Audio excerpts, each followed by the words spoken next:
On the news at 7, Ondo State government to harmonize enabling laws to boost power distribution. Governor Akeredolu charges journalists to give proper direction to the public. INEC expresses determination to hold 2023 general elections despite security challenges in Nigeria. And from the foreign scene, fear of waterborne diseases grows after South Africa's worst floods.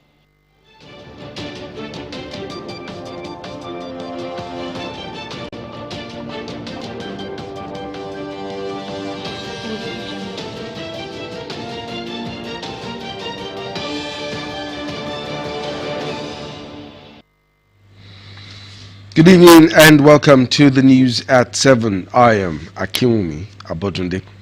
Ondo State government will harmonize various laws to ensure provision and distribution of power in the state. Chairman Board of Directors, Ondo State Power Company Limited, Ifeoluwa Oyedele, said the state government is thinking in the right direction with the establishment of the company and enabling laws. You know, now you can see that the Ondo State government is better foresighted than many of the other states. I think Lagos is also a bit ahead of us. Now you can see that the National Assembly is inserting in the Constitution the powers of the state governments to do this. So we're just beginning, and we're going to we're looking at the laws that were existing before the Ondo State Power Company came into existence. We are going to look at the Constitution as it is now and try and marry everything together and ensure that we set up a company that will stand the test of time. That's what we're going to do. We're still very new. We're still looking here and there and seeing what we can do. But I'm very optimistic that the Ondo State government is far ahead of so many of the states by establishing the Ondo State Power Company, by at least putting something on paper. It is our duty to look at the laws that have existed so that, you know, remember we had the Ondo State Electricity Board. We now have the Ondo State Power Company Limited.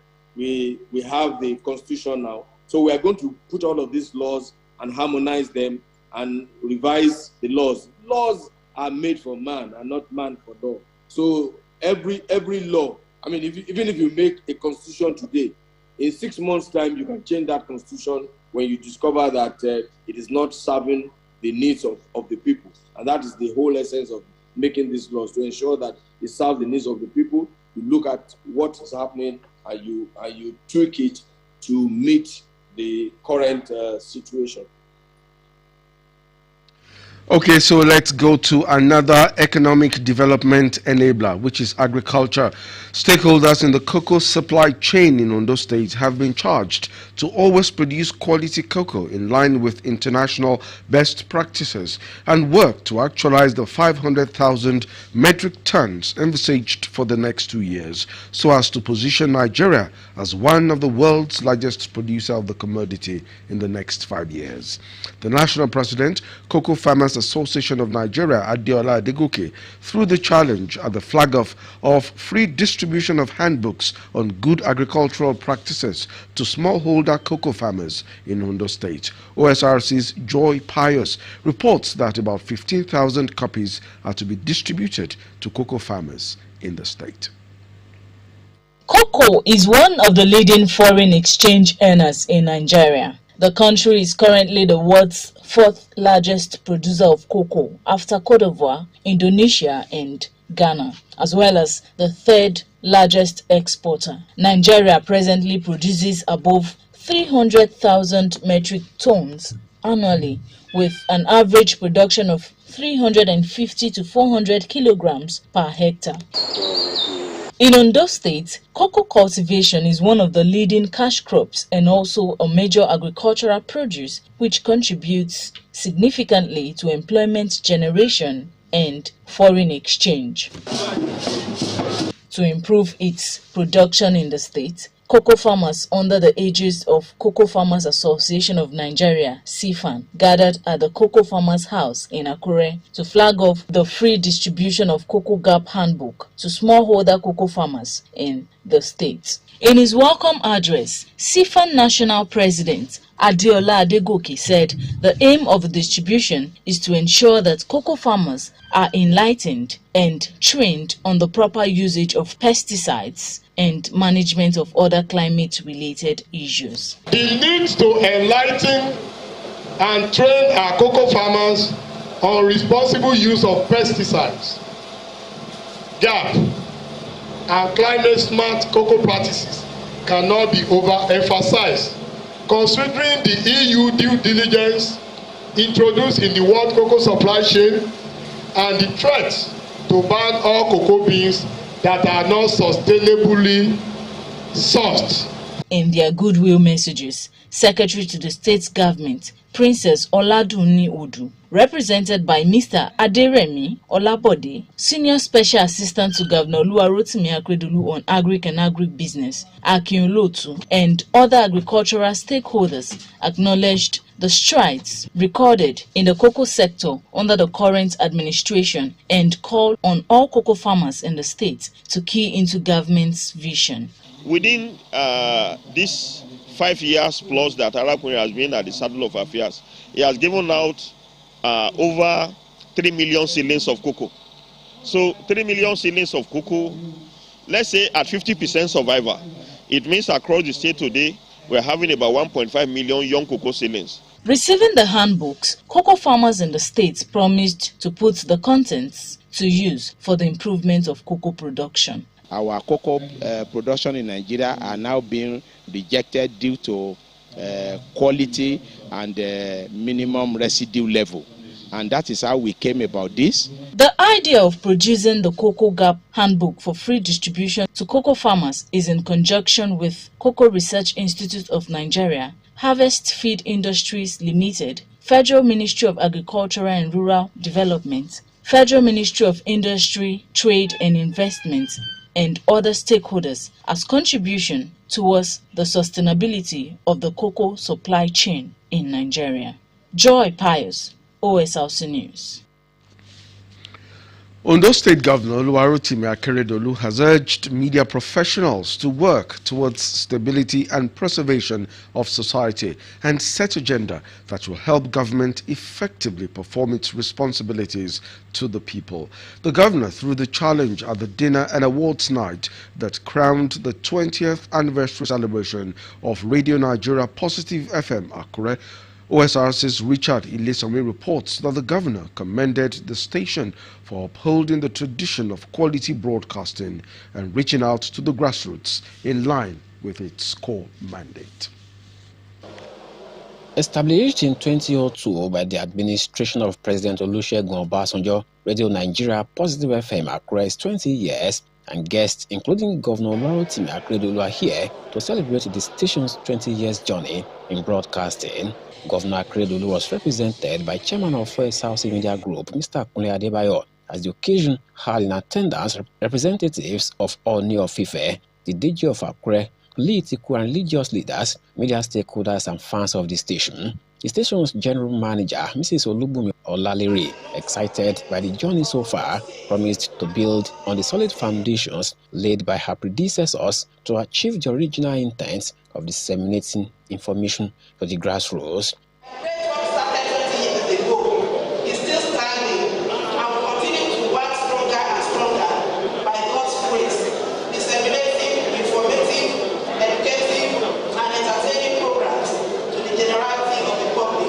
The Director General, Federal Radio Corporation of Nigeria, who spoke through the Zonal Director, Ibadan, Mrs. Bolatito Joseph, said Radio Nigeria will continue to uplift the people and unite the nation. This Positive FM have been doing in the last 20 years. I am glad to note that the station, with its crop of talented, seasoned and dedicated journalists and broadcasters, has continued to set the pace for others. Please continue to listen to us.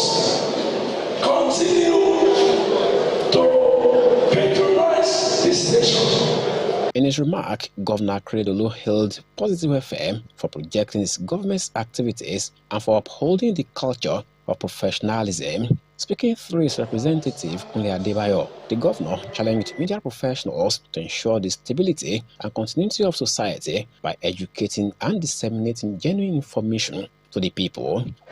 We established to support continuity of society, preservation of society. The media is called the agenda. I tell my staff, I say that no matter how many millions of people are in this state, they are in your hands. Whatever you do to them is what they will follow. And free. Happy birthday to you. One of the highlights of the event is the cutting of the anniversary cake, coordinated by the governor, as some Nigerians who have excelled in their various fields were honored for their contributions to the progress of humanity. I grew up knowing Radio Nigeria, so it's a special grace, by the grace of God, to have counted me worthy of this honor. I give glory to God. In 20 years, Radio Nigeria Positive FM Apr has wormed its way to the hearts of people of Ondo State, even as the station says it has no plans to rest on its laurels. Richard Lesomi, West House News. Secretary to Ondo State Government tasks journalists on professionalism. That will be after the break. Please stay with us.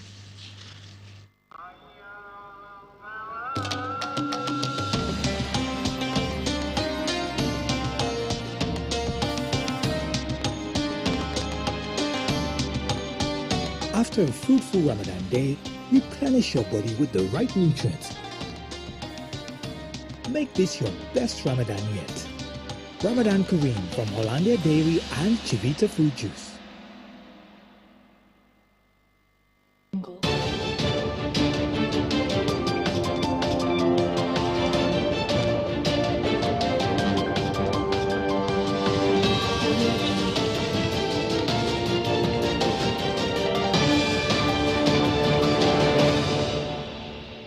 Thank you for staying with us on the news at 7. The Secretary to Ondo State Government, Princess Oladun Niodu, has charged professional journalists and bloggers to engage more in investigative reports that will discourage the spread of fake news in the interest of society. She gave the charge in Accra while receiving the new executives of the Nigeria Union of Journalists Ondo State Council, led by the chairman, Prince Leke Adigbite, in her office. According to Princess Odu, media professionals, as the conscience of the society, must not allow quacks or unprofessional bloggers destroy the noble profession of journalism. The SSG, who was speaking against the rumored death of Governor Oluwarotimi Akeredolu, urged NUJ and other media professional bodies to sanction unethical practices for a virile society. The Ondo State chairman of the NUJ, Leke Adigbite, while assuring of the commitment of journalists in the state to professionalism, promised that the union will strive to end quackery in the profession. Adigbite also urged the state government to continue to prioritize the welfare of workers. President Muhammadu Buhari has once again issued fresh directives to security agencies to rescue all those in captivity across the country and advance the acquisition of intelligence. The National Security Advisor, Babagana Mungono, after the National Security Council meeting chaired by the President, said the President is not happy with the prevailing security situation in the country. According to him, the last straw was the recent attack on the Abuja-Kaduna train, leading to the killing of some passengers and kidnapping of many others. He said insufficient technology and human intelligence, particularly from the wider society, had led to persistent war, and unless this is defeated, the war may become insurmountable. Meanwhile, President Buhari has expressed condolences on the tragic and untimely death of two Nigerian Air Force officers in a plane crash in Kaduna. Reacting to the death of Flight Lieutenant Abubakar Alkali and Flight Lieutenant Elijah Haruna Karotu, the president expressed shock about the demise of the two young men who died in the service of the country. He said there is no reward big enough to pay for the services of the professional airmen. While expressing his condolences to the Chief of Air Staff and the victims' families, President Buhari asked for additional safety measures to prevent sad situations. He welcomed the decision of the NAF authorities to investigate the accident, calling on them to publish and implement the recommendations of the reports of past investigations into air accidents with a view to preventing future tragedies.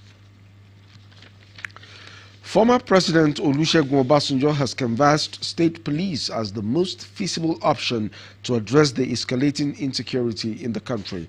Obasanjo, who played host to the National Association of Ex-Local Government Chairmen in Nigeria at his country home, Abeokuta, Ogun State, noted that community policing can match the sophistication of criminals wasting precious lives on a daily basis. The elder statesman stressed that community policing is not necessarily out of place, adding that it could evolve from the state police, which is more potent to complement other security architecture to handle the prevailing threats to lives and unity in the country. Obasanjo commended the brains behind the National Association of Ex-Local Government Chairmen in Nigeria, describing the initiative as an impetus to local government administration in the country.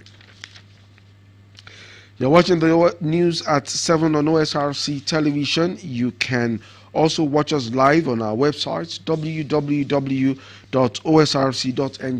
or follow us on Facebook OSRC TV Ondo, and on YouTube you can subscribe to our channel OSRC TV Ondo. After 21 years of impactful engagement, the Ondo State branch of the Self-Reliance Economic Advancement Program, SEEP, says the organization has justified its coming on stream. SEEP was set up to enhance economic empowerment of the less privileged on self-reliance as well as poverty alleviation through the provision of loans. OSRC's Joy Pius reports. Self-Reliance Economic Advancement Program (SEEP) marked 21 years of excellent service by promoting sustainable livelihood for the less privileged in the society. This prompted the celebration, which brought together representatives from various states to Ondo Town in Ondo local government area of Ondo State. Globally, SEEP has impacted so many lives across at least 19 states of a federation and currently has over 500,000 members. As a major contributor, SEEP is a committed organization to the promotion of small medium-scale enterprises in Nigeria. The SEEP Executive Program Director, Mr. Olatunde Oladokun, while appreciating members for choosing SEEP, outlined the objectives it was set up to achieve. The SEEP is for microfinancing, to help the people below the ladder, to establish them with a small loan, and they have been doing it for the past 21 years. And that is why we are celebrating the stakeholders, to give them assurance and to tell them that there is a better future ahead. The celebration created an avenue for members whose lives have been touched positively to testify to the impact of the program in their lives. 2019, I came to the annual meeting at Ilori. The director awarded me with Hajj. He also awarded me with Okada. From that single Okada that the director awarded me with, I'm now having almost 5 Okada on ground. SEEP have helped me even last year. My new building that I start is as a result of the progress I made from the money I collected. So I've been benefited a lot. Now I'm on loan of 600,000. So SEEP is very good and they have done a lot for me. Members who performed well in Ondo branch were also awarded in recognition of their service over the years. Joy Pius, OSRC News. The Independent National Electoral Commission has presented its 2022 to 2026 strategic plan and the 2023 electoral project plan. The Commission said the objectives of the document is geared towards providing electoral officials with the needed support to deliver free and fair elections. It will also help INEC register political parties and monitor their operations while strengthening the Commission's ability to deliver on its mandate. The new document, according to INEC, is guided by findings from the review of the 2017 to 2021 strategic plan, whose lifespan expired in December last year. Attending the event are civil society organizations, members of the Interagency Committee on Election Security, as well as resident and national electoral commissioners. And moving to the foreign scene, the KwaZulu-Natal region of South Africa has been affected by some of the worst floods in living memory. The city of Durban was the worst hit, with more than 440 people dead and 40,000 more left homeless. Now the weather has slightly eased, and there are fears that waterborne diseases could claim the lives of more people in the region. Abiodun Adewale reports. Residents continue to wade through the waters of the flood-stricken KwaZulu-Natal and Durban. Families and communities torn apart. They are still looking for their missing relatives, and with each passing day, the faint hope of finding them alive dwindles further. What started as a rescue mission has now turned to a recovery. The search is now for bodies. We are here looking for our neighbor who was swept away by the river. We are sure that she was swept by the river because we have found her son's body, but we haven't found her. Things are really bad because the son is in the morgue, and we are confused about what to do with his remains while we haven't found his mother. The scale of this is unprecedented. The floods triggered mudslides, leaving a trail of death and destruction as families continue to search for their loved ones. They know they also face the daunting challenge of where and how to start rebuilding their lives. Around 12,000 homes have been destroyed, with 4,000 of them badly damaged. That has left over 40,000 people homeless across the 10 affected districts. Some have taken shelter with relatives, but most have found refuge in the 24 centers that have been set up. The trauma of losing so much so quickly has taken its toll on their mental health. As a responder, it's also not easy to see someone lose so much, lose everything. In their eyes, you see there's a lot of hurt, there's confusion. I mean, they don't know what's going to happen tomorrow or the next day. When you've lost everything, it's almost like a blanket gets put over you. The government has allocated $67 million to help those hit by the disaster, and the army is helping with relief efforts. But schools have also been badly damaged. They had just opened for a new term when the floods hit, and over 600 of them were destroyed, with those still standing being used as shelters. Well over 250,000 students have been affected. The flood waters have subsided for now, but more rains are predicted in the week. The fear now is the risk of waterborne diseases, and if the rains do come, these communities know they must remain on high alert. Abiodun Adewale, OSRC News. Moving to sports, Deputy Governor of Ondo State and Chairman Management Committee of the Ondo State Football Agency, Lucky Ayedatiwa, has tasked football stakeholders to bring the best out of Sunshine Stars Football Club with their support now that the team has returned to Akure. With the season well into halfway, Sunshine Stars have made the long-awaited return to Ondo State Sports Complex Akure for the remainder of the season. OSRC's Abiodun Adewale reports that members of the State Sports Writers Association are the latest that Deputy Governor Ayedatiwa has met in a bid to reposition the club. It is the second interface between members of Ondo State Chapter of Sport Writers Association of Nigeria, SWAN, and the Deputy Governor, who is also the Chairman of Ondo State Football Agency Management Committee. This time, the parley is to rally support from the sport writers as Sunshine Stars FC make the long-awaited return to Akure. Chairman of SWAN in Ondo State, Wahab Bankole, highlighted collective and individual efforts to cover activities of the state football team, affirming that the job will now be made easier as the team return home for the rest of the season. It is one thing to have a good plan, it's another thing to have it executed. When I heard the fact that you have met with FA, the stadium boys, the referees, sports council, now with sports reporters, I think, man, it's highly commended because everybody will now have that sense of belonging. Everybody will have to, be on the same page with the state government as to what we try to achieve as regards the ambition or the set target that we set to achieve at the end of the current campaign. Deputy Governor Lucky Ayedatiwa harped on the importance of professionalism in relation to the image of the club. He also rallied more support from other stakeholders, urging them to help the team actualize their set targets. This is our focus. Once we can do that, we know that we are going places because that will send signal to all of that team that Sunshine Stars has come to stay home. Because the focus is continent really. We are just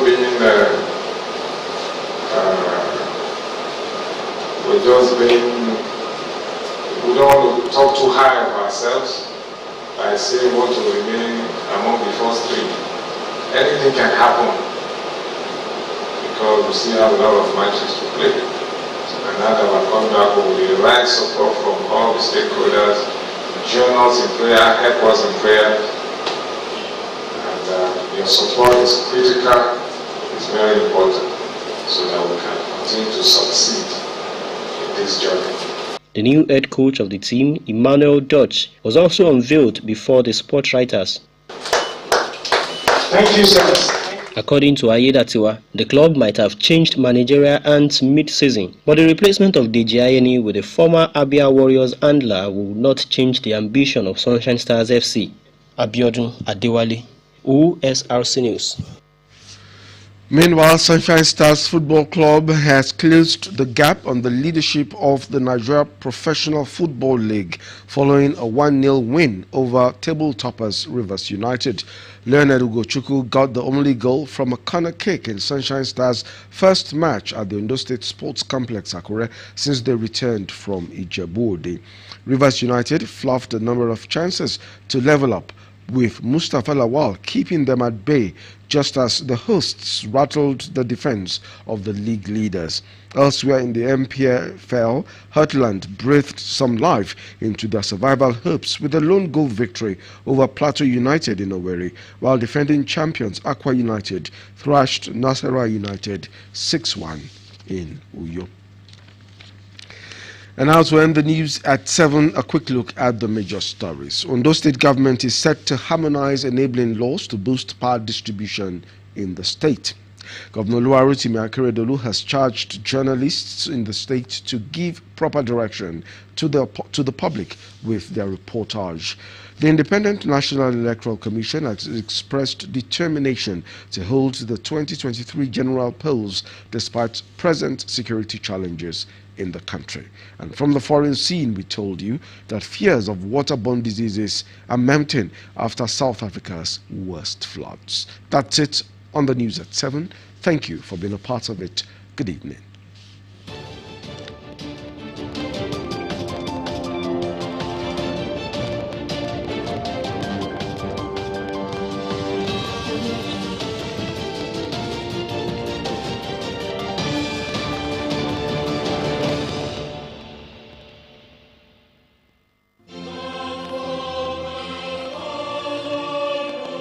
àpapọ̀ ìjọ Anglican ní ìta ògbólú adìkìnrè ló ń kí màmá wa ààrẹ ẹgbẹ́ àwọn obìnrin ní dásìsì Àkúrẹ́ ọmọọba Christian